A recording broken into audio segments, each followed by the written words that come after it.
নিজের গোসল নিজে করে উঠল খাটিয়া মা ফাতিমা ইন্তেকালের থাকি অপেক্ষায় মা ফাতিমা ইন্তেকালের থাকি অপেক্ষায় নিজের গোসল নিজে করে উঠল খাটিয়া নিজের গোসল নিজে করে উঠল খাটিয়া মা ফাতিমা ইন্তেকালের থাকি অপেক্ষায় মা ফাতিমা ইন্তেকালের থাকি অপেক্ষায় নিজের গোসল নিজের গোসল নিজে করে উঠল খাটিয়া নিজের গোসল নিজে করে উঠল খাটিয়া মা ফাতিমা ইন্তেকালের থাকি অপেক্ষায় মা ফাতিমা ইন্তেকালের থাকি অপেক্ষায় মোর নবীর ইন্তেকালে মা ফাতিমা কাঁদে কি দোলা গো ও ফাতিমা দেখা গবি চমক পারে কি দোলা গো ও ফাতিমা দেখা গবি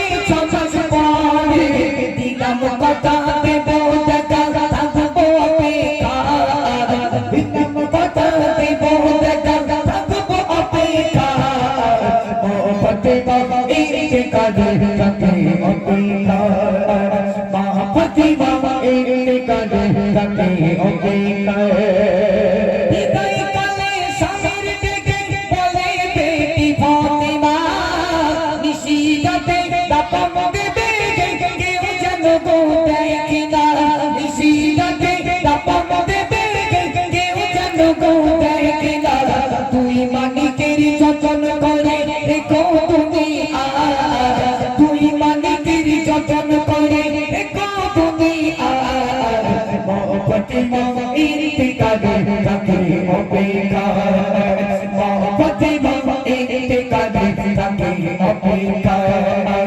নিজের গোসল নিজের গোসল নিজে করে উঠল খাটিয়া নিজের গোসল নিজে করে উঠল খাটিয়া মা ফাতিমা ইন্তেকালের থাকি অপেক্ষায় মা ফাতিমা ইন্তেকালের থাকি অপেক্ষায় হাসান হোসেন কে দেবন দেবে মোদেরকে চুমা নানো এতিম করে গেল তুমি এতিম করো না নানো এতিম করে গেল তুমি এতিম করো না মা ফাতিমা আইর রবিদা নিল বিদা মা ফাতিমা আইর রবিদা নিল বিদা মা ফাতিমা ইন্তেকালের থাকি অপেক্ষায় মা ফাতিমা ইন্তেকালের থাকি অপেক্ষায় মা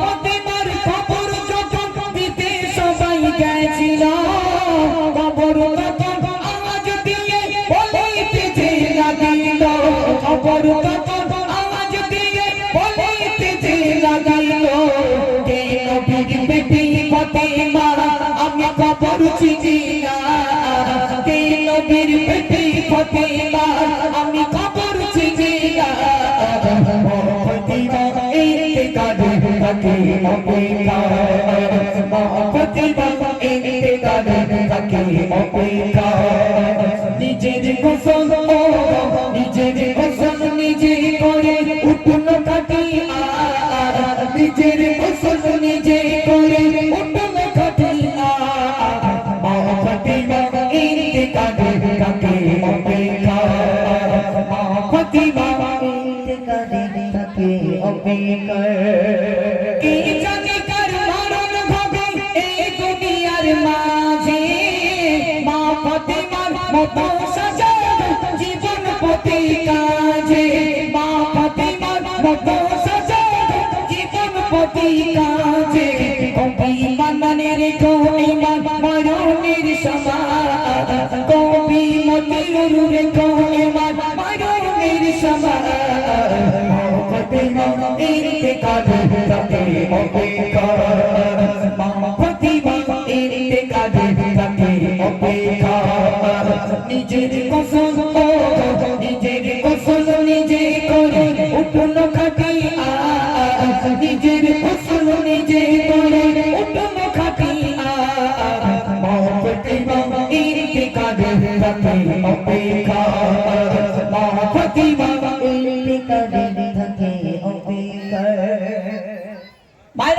শুনুন, এখানে এতটা লাইভ চলছে, আমি কিন্তু কোনো কিছু বানিয়ে বলছি না। জান্নাতি রানী স্বামীকে ডাক দিয়ে বললেন, ও আমার প্রাণের স্বামী হযরতে আলী, আমি ফাতেমা যখন ইন্তেকাল করব, আমি ফাতেমা যখন দুনিয়া থেকে বিদায় নিয়ে চলে যাব, আমি ফাতেমা আমার দাফন কাফনের ব্যবস্থাটা রাতের অন্ধকারে করবে। রাতের অন্ধকারে করবে। আমি ফাতেমা দেখতে কালো ছিলাম না, মোটা ছিলাম না, বেটে ছিলাম, দুনিয়ার জমিনে কেউ যেন বুঝতে না পারে। ও বাপ, মন দিয়ে শুনুন, ফাতেমাকে যখন কবরস্থ করতে নিয়ে যাওয়া হলো, ফাতেমাকে যখন কবরস্থ করতে নিয়ে যাওয়া হলো, কবরকে প্রশ্ন করা হলো, ও কবর, তোমার বুকে কাকে রাখছে জানো? তোমার বুকে কাকে রাখছে জানো? নবীর বেটি ফাতেমা, নবী নন্দিনী, ইমাম হাসান হোসেনের আম্মা জান, শেরে খোদা হযরতে আলীর স্ত্রী, নবীর বেটি ফাতেমা, জান্নাতি রানী। ও মা, একটু মন দিয়ে শুনবেন, সেদিন আমার আল্লাহ পাক আল্লাহ তাআলা কবরের জবানকে খুলে দিয়েছিল। আপনারা ভাববেন, যারা আলেম ওলামা আছে শুনে দেখবেন, আপনারা ভাবছেন মতিউর রহমান মিথ্যা বলছে। মন দিয়ে শুনুন, আল্লাহ সেদিন কবরের জবান খুলে দিল। কবর বলতে লাগলো, কবর বলতে লাগলো, কে নবীর বেটি ফাতেমা, কে জান্নাতি রানী, আমি কবর দেখতে চাই না। আমি দুটো জিনিস, আমি কবর, দুটো জিনিস আমার অতি মূল্যবান, অতি দরকার। একটা হলো ঈমান আর একটা হলো আমল। এই তো, একটা ঈমান, একটা আমল, এই দুটো আমি যার ভিতরে পাবো, আমি কবর তার সঙ্গে ঠিকঠাক ব্যবহার করব। আর নইলে আমি কবর হাঁপানে বাড়ি দেবো। তোমারকে মূর্তি নাও খাবে, আমারকে ফকি নাও খাবে। আল্লাহ কি বিরাট মারবে, খুব মারবে। একটা ফারিস্তা কানে শুনতে পায় না, অপর ফারিস্তা চোখে দেখতে পায় না। ও মা,